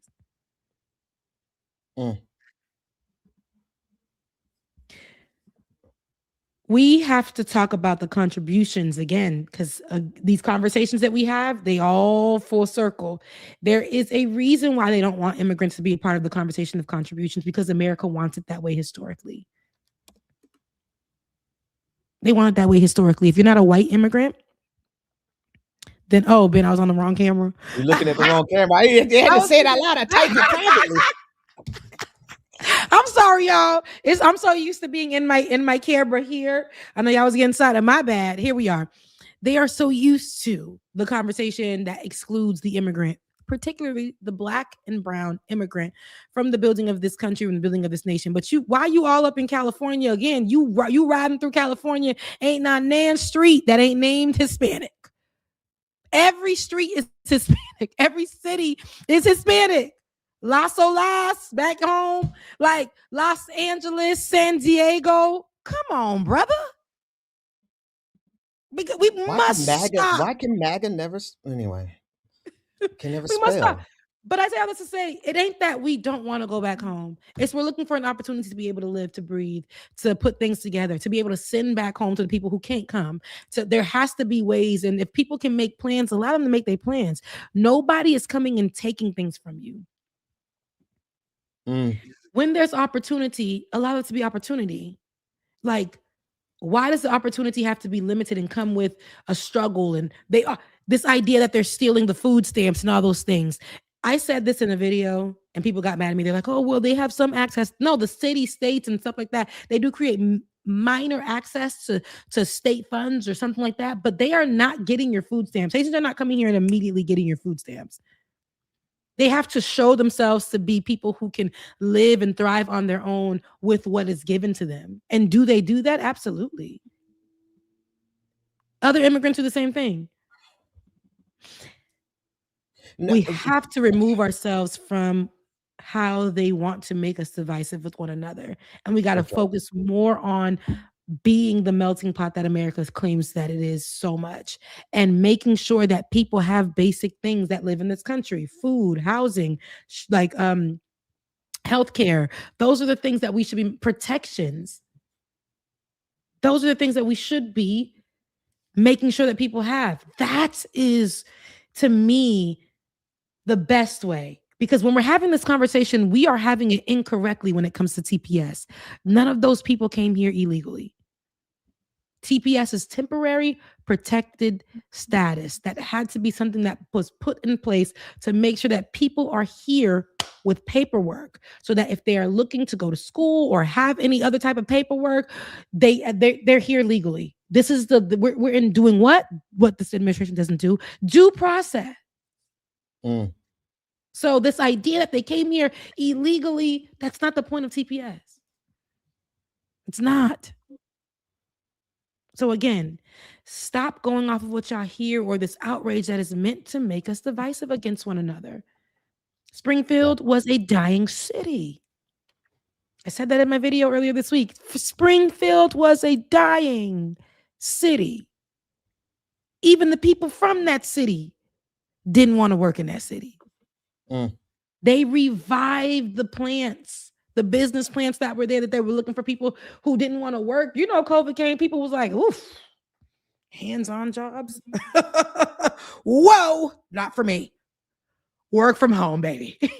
And you know, that was the culture at the time.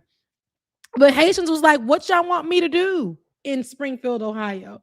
Then they was like, dang, I made a little bit of money. They taking taxes from me. I don't get nothing back because I'm a Haitian. I'm an immigrant on TPS, but I can get that. I can take that little place over there and make it a restaurant. I can take that little place over there and make it. They were doing that while they were working at the plants and stuff, and people got upset. People were mad that the city was growing. They brought light to a lifeless city. No, we can't do that. You can't get mad that a city that ain't got no money being poured into it finally is now getting some kind of money. So, like, that part. Come on, it's growing. You can't get mad that somebody else thought to do that by just simply working. Sorry. Come on. Oh, I'm looking back at the camera. Oh God. Yeah, well, no, I mean, it's a thing now. It's a whole somebody named it, said it was the important journalist view. Oh, it's camera one. It's camera one. Camera one. You remind me of Al Sharpton doing his show the other day, and he didn't know what camera to look at to save his life. It was hilarious and embarrassing. Oh God. But I'm gonna be honest with you, Rebecca. So I mean, you know, drives me crazy because it's hard to talk about without talking about theory. When you start talking about theory, people, sometimes start glossing over. But the moment you see a nation begin attacking immigrants is the moment you realize that nation doesn't have anywhere else to attack globally, not in a way that they can attack immigrants. We've gone all the way to the edge of what white supremacy can consume on this planet. Here's the evidence. Look at Gaza. And I hope everyone understands very clearly that Zionism is white supremacy, period. Ashkenazi Jews, I know they are an extension of white supremacy in form in what they do and structurally what they're doing, settler colonialism, is literally white supremacy. And they have completely flattened the city. It is a level of destruction and devastation that we have not seen in a city since Hiroshima, Nagasaki, right? And once you get to that place, you're going to notice, what does the empire do next? What do the most powerful people on the planet do next? When they completely devastated on the international stage, where's the United States going to go and spend all their money with all their weapons? And where are they going to go to exploit and get their wealth?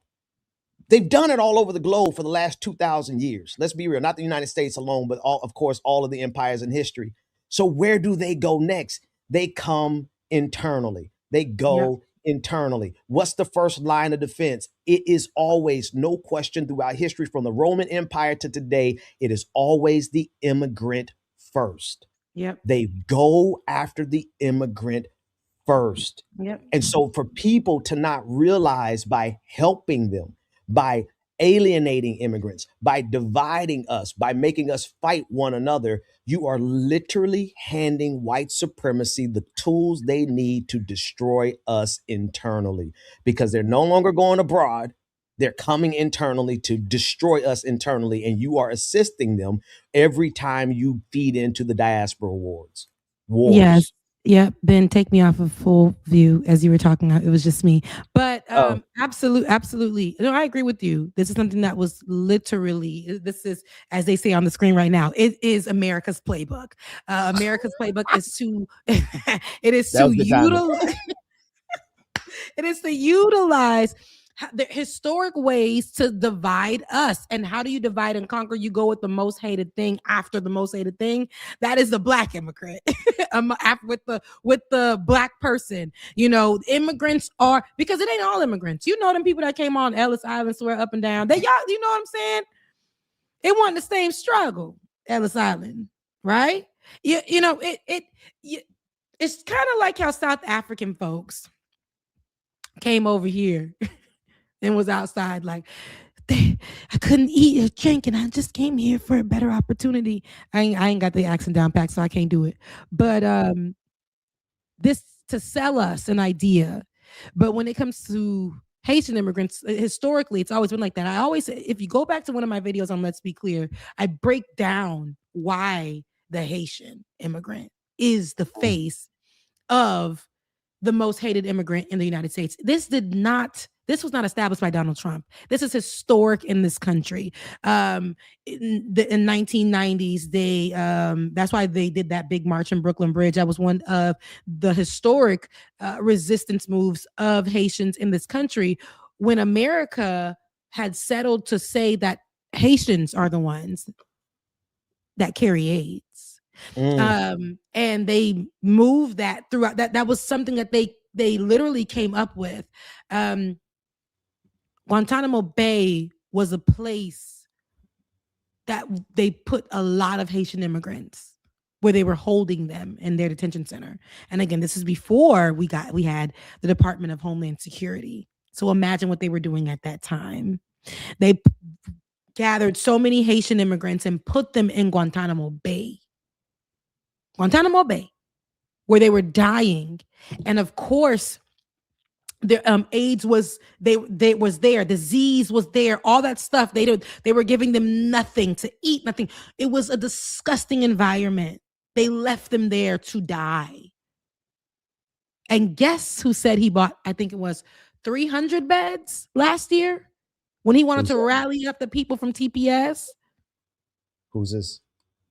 This is Donald Trump, who bought over 300 beds in Guantanamo Bay, the same place where they were mistreating and abusing Haitian immigrants. And what was their holding center, their jail for them. And this right here was just what, 2021, 2022? Right. I want to make sure people understand this was under the Biden administration. And now this is under DHS. This is the Department of Homeland Security, right? This is ICE. This is the enforcement at the border. And this is how they treat folks who, they made it to the border. They're rounding them up. But then, and this is no slight, I always say this, the reason why I compare in that time too for Ukrainians and Haitians, Joe Biden even made a move where I forget the law, and I talked about it all day, every day for that whole year, and people got upset with me. But there was a certain law that because under the guise of COVID, we're not going to allow this group of people to come, even though their country is going through a war. Because mind you, Haiti is going through war. And because of destabilization, and here, and especially with our president being assassinated. And then here we have in Ukraine, of course, Russia, war. But they moved things to the side for Ukrainians, as they should have, to come here. But they blocked it for Haitians and said because of COVID. And under that same law, they said it doesn't apply to the Ukrainians. But for Haitians, we're stopping you right there. Oh, it was temporary. No, it wasn't temporary. It was what was that? Because Donald Trump initiated it. Yes, it is. And I can't remember, but I talked about it every day. And Joe Biden extended it. Yep. And I talked about it every single. See, as I said, it's literally America's way. It is, there are things, again, all the presidents have done. But at the same time, there are ways for the ones under TPS, because they sent most of the people at the border. Title 42 is what it was. Title 42. Thank you so much. I talked about it every day for me to forget, but I talked about it so much, no matter what stage I was sitting on. I was on the Griot, I was on Mark Lamont's show, I was on the Hill. You gonna hear about Title 42 from me, because they wanted to make it seem like, they're trying to come here. And it's no. The same law that applies to them, why isn't it applying to the Black immigrants? But because America has a long hateful standing with Haitians, they had to make sure to belittle them, to drag them, to demonize them, to criminalize them, to dehumanize them. They've done that all the time. They've done that. And so that is exactly why Donald Trump made sure to partner with JD Vance to put out false information also in my video, because again, Ben, the facts do not matter in this country. I literally put video evidence of somebody, and I want to say it was the Democracy Now!, who went and did a full-length investigative report on the cat that was missing that led to this, where they put out and said Haitians were eating the cat, putting out video that had nothing to do with a Haitian. Right. And didn't matter. The whole time, y'all, the cat was in the basement of them people's house. I know it sounds funny. I know it sounds like the cat was in the basement of the people's Fluffy. He was in the basement of the people's house. While y'all was switching your hips on TikTok, I said this in my video last week. While you were switching your hips on TikTok, talking about some eating the cats and eating the dogs, right? Which doesn't do what you think it's doing. You making that sound trend, you making it popular. You and the people who can't stand Haitians were dancing to it. I say that to say that damn cat was found. Not a hair touched. And the same media outlets that were pushing the eating the cats and eating of dogs, all of that, again, focusing on that online, our peers dancing to it on TikTok, did not cover the fact that that damn cat was found in that home. Didn't cover it. Didn't cover the fact that that news given was not true. That what stirred up in that neighborhood wasn't true. And that's my problem. I say we get online and we will focus on things that we shouldn't, when we can clarify or back up and represent and fight for and do. Imagine if all the Black folks that were dancing to it on TikTok were dancing to the lady saying that she found the damn cat, that it wasn't true.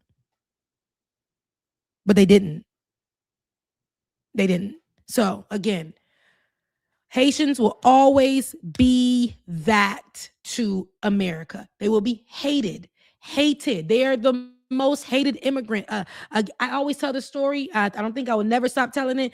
My cousin was under that Texas bridge. My cousin who is here now, I'm grateful, called me because I was about to go pick him up. My cousin called me, put me on the phone with a lawyer who was out there, who was advocating for the Haitians there. She told me, I've never in all of my years of doing this ever seen anything like this. She said, Haitians they're treated the worst. I've worked with so many immigrants who come here to the border, but the way that I'm seeing the Haitians be treated right now, white lady, lawyer, she said, I've never seen anything like it. I've never seen anything like it. And here, the next night, I think, he was missing. They done put his behind back on a plane. He didn't know where he was, in chains. And they dropped him off in Haiti somewhere he didn't know. Didn't care. Because they want you to understand, and they know how they've already put into society the logic. You said, Ben, Haiti Day. I remember. That's why I always tell people, we didn't call it Haiti Day at the time. We called it something else. But I remember because they even made other Caribbean folks jump in to fight us. I fought every single day. I fought every single day going to school. And for our parents, there was no, you're not going to school. They were just telling us how to put sand in our pocket for somebody who's coming up to us and throw it in their eyes so we can have a one-up on them if they bigger than us or whatever.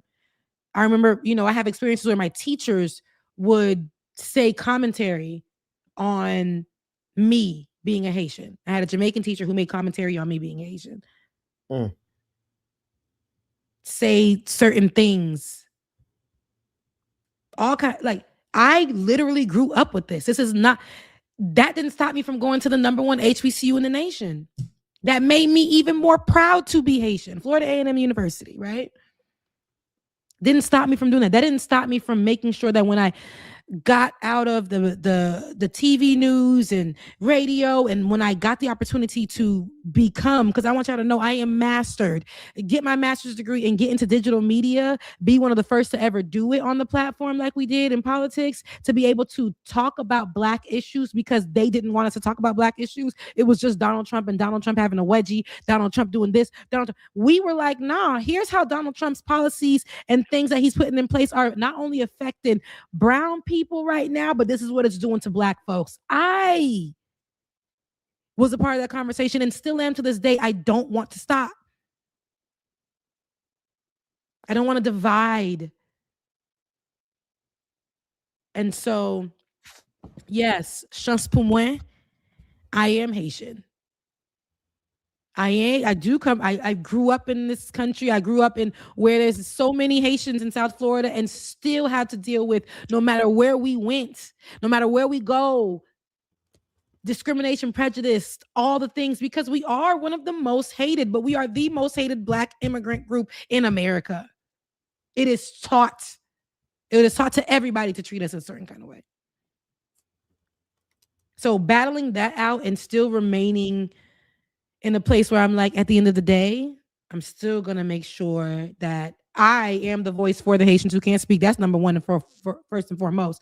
But still going to talk about Black women issues in this country. Still going to talk about the issues with Black men. Still going to talk about Black-centered issues for all Black people in this country. Sorry, I'm still looking at camera 1. Still going to talk about all those things. And that's my point. It isn't cruelty, it's togetherness. I know it sounds corny, but that's literally how we have to be in this time. So that's my speech, man. That's your story. You sticking with it? That's my story, and I'm sticking right beside it. Well, but yeah, I didn't know that the conversation was gonna go. I love when we can be able to just really flesh these things out on air. I appreciate that. I appreciate that for sure. A lot of people are saying that they want to contribute to the battery fund. Please do, because I have the battery that you're talking about, Ben. It's this one, the one with I do have it. I just think I had the Bobo version. So if you guys definitely want to contribute, please. I know you're contributing on the super chats, which I love that. I thank you for that. But baby, super chats don't come until a month from now, right? So and they take 50%. And they taking 50% from me now, Ben. 50. Totally. 50. So Definitely, if you can, if y'all trying to send to get the new battery, a good one, please send it over to Cash App Becca's Voice, BECCAS Type that in the chat so I can put it up for you. VOICE.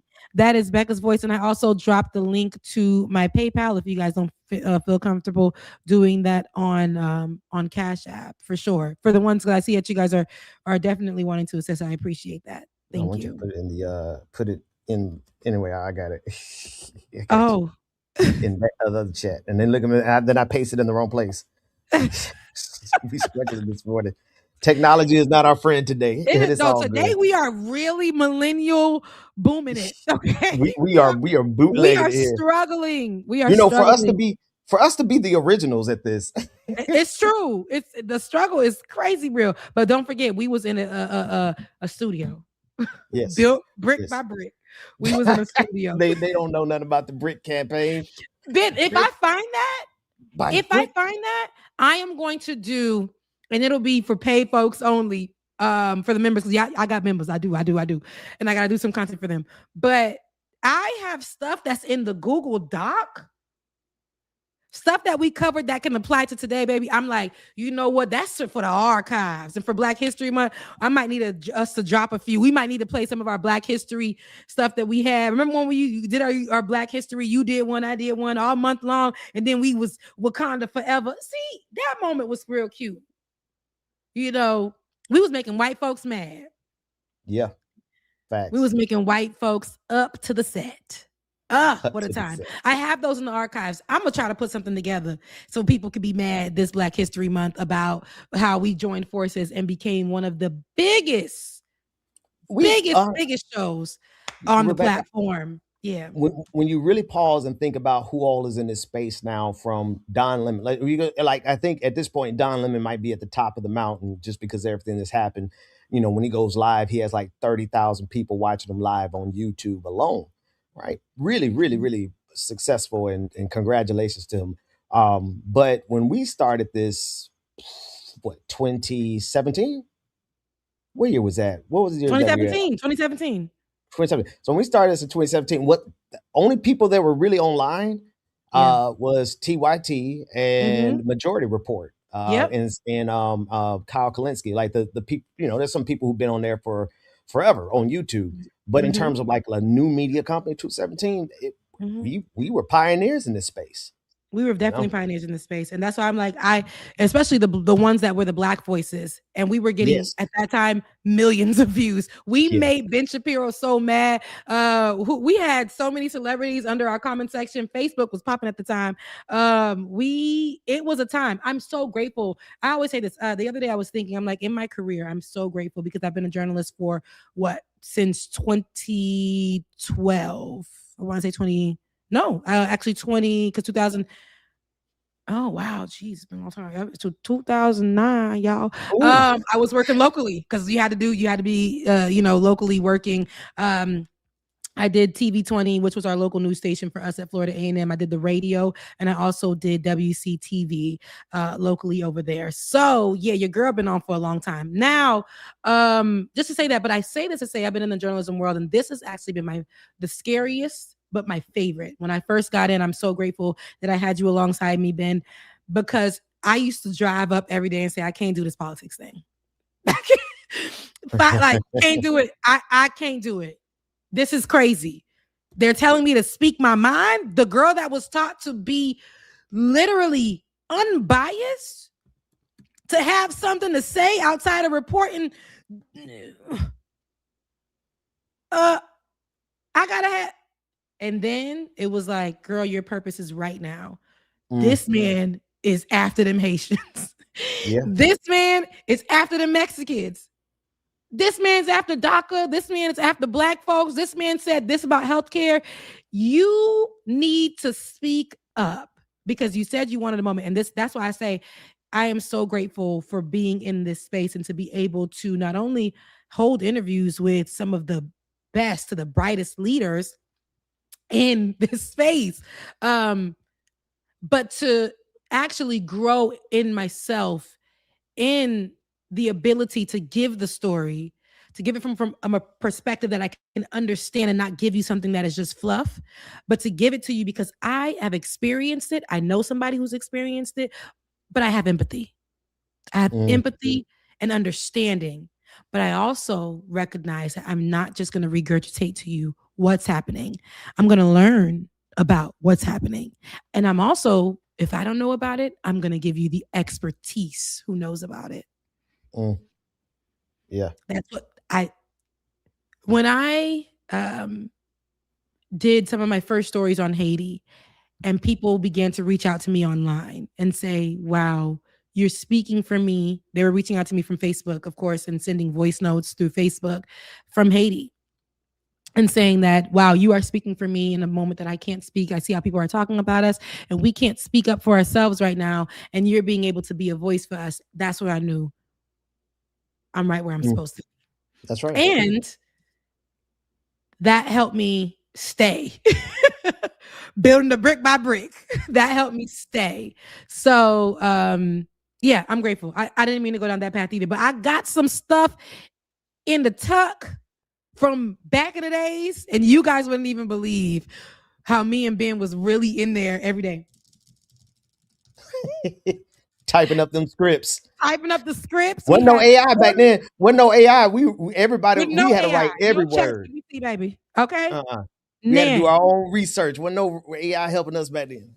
Absolutely. That's why I said when you were trained, Ben, you are somebody who knows your stuff because you're educated. You too are mastered. You are somebody who is an analyst. You have been a teacher. You had that in you and you brought that with you into the space to help me understand as a journalist. Rebecca, you're a journalist, and here's how you can elevate. Here's how you can stretch that. Here's how you can use what you already have. Here is transitional skills. Here it like you were able to definitely do that. And that's how we were able to master Like It or Not into what it became. And remember my little show, what was it called?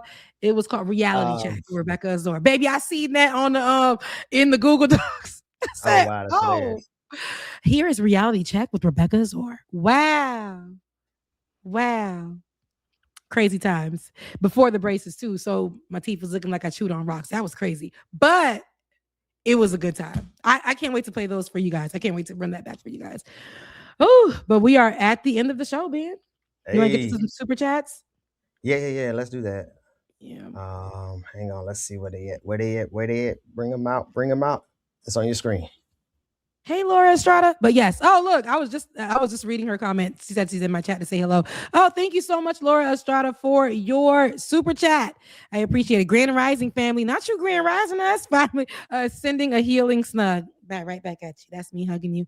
Brazamo, I hope I'm saying that right. Brasmo became a YouTube member on whose channel? Mine or yours? It don't matter because you still support it. Yeah, I don't have it up on mine. Let me actually shout out Schism. Schism we did a call-in show on the Leftist Mafia on Thursday, and Schism called in. Was so glad to meet him because he poured into me in a way that I definitely needed. Again, just talking about how people are telling you your work and what you do inspires them or helps them. Schism said that he decided to go to school because of something I said on Olay and Friends about education and how it's promising and, to make sure you just go to school, and said that I inspired him to go to school and with the work that I do as well. Man, I could have cried right there, but I was trying to be, the thug that I am. But, it touched me in so many ways, and just hearing the enthusiasm and the knowledge that Schism has, and just excited about learning and where he's going to go next, because it's going to be far. And, I say the importance of an education. I know that in this day and age, education is not looked at like it used to be. It's still expensive. They still trying to make us pay an arm, a leg, a shoulder, but going to experience school and get knowledge is a very important thing. It's something that ChatGPT can't do for you, right? Experiencing like just the joy of learning something that you really want to learn about and being able to possibly do that for the rest of your life. That is bigger than, just trying to Google yourself through life. But Schism, thank you so much. I love you and I believe in what you got going on. Love you, mean it. I appreciate you. Thank you. And the camera that I'm using is a Sony A100. Yeah, Sony 6400. Donated by Ben. Back in the day. Sheila Bledson, 9937. Thank you so much for adding to the camera fund. I appreciate it. I appreciate it. Brasmo, thank you so much for yours as well. Thank you. I appreciate it. Sama, 67569. Thank you so much for your super sticker. I appreciate that. Surin, 59. Thank you so much for your super sticker. Invalid Synapse. And I always say that, and I hope I'm saying that correctly. Invalid Synapse battery fund. Thank you. Mwah. Thank you. Oops, meant to send chat, not sticker, y'all. Well, thank you for the extra. Okay, I appreciate that too. Invalid Synapse, Target Countdown. Target Countdown. You know I'm going. Wait, no. You better not be. I know. Look, better not go to Target. Yeah, thank you so much. I'm gonna go into my my Cash App as well. No government names. No government names. Okay, no government names, Becky. No government names. Michael, thank you. I see you all the time, Michael. Thank you. I see you. Don't think I don't. I appreciate You're on you. camera though. You're not looking at him. Oh, Michael, I see you. Camera two. You got to be camera two, Rebecca. Michael, I see you. I appreciate you. I thank you. Stevie, love you. Appreciate you. Malcolm, I see you. Thank you. And also, of course, I didn't get a chance to do that for Carrie. Carrie, I see you and I appreciate you. Thank you for the best luck on the new job. I appreciate you. Love you. Mean it. Serena, didn't get a chance to definitely shout you out and show you some love as well. Christopher, oh, that's you. Sorry, I said your name out loud. Schism. Thank you so much. Listen, I love you guys.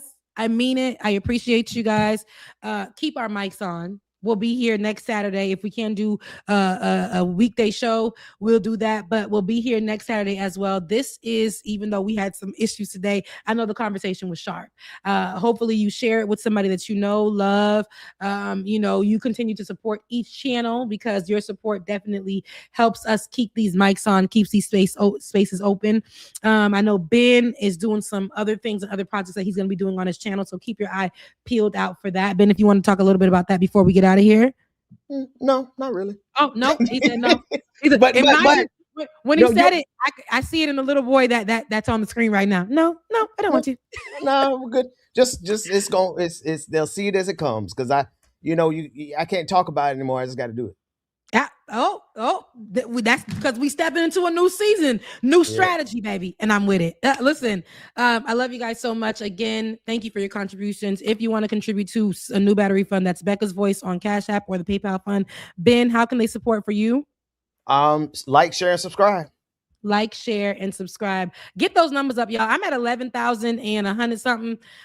We got to get the needle moving. We got to get that needle moving. Let's get the needle moving. I want to be at 15. I want to be at 15. Okay. I want to be at, 15,000. I want to be at 15,000. Okay. Before the end of this month. I know that's a stretch, but that's where I want to be. Okay. That's aggressive. Look, they've done it before. They have done it before, and I will not put them in the box where there's unbelief. Heal that unbelief because I know my folks can get it. All right. I love you guys. Mean it. We'll see each other next Saturday. Mwah. Work that we're doing here is not going to stop when it comes to these type of discussions. It's going to be for us and by us here on this platform when the media is telling us to look the other way. Your support is what helps us move forward. Join patreon.com/like it or not. Help us grow. Like it or not, y'all. Y'all know what time it is. It's time for Like It or Not. With Rebecca Azor. Let's start this damn show. Yes, it's time for Like It or Not. With Rebecca Azor. Let's start this damn show. Like It or Not. Rebecca Azor is in the house. You know she got a funny story to tell. Talking politics, culture, or real life ish. I live in life in the ATL.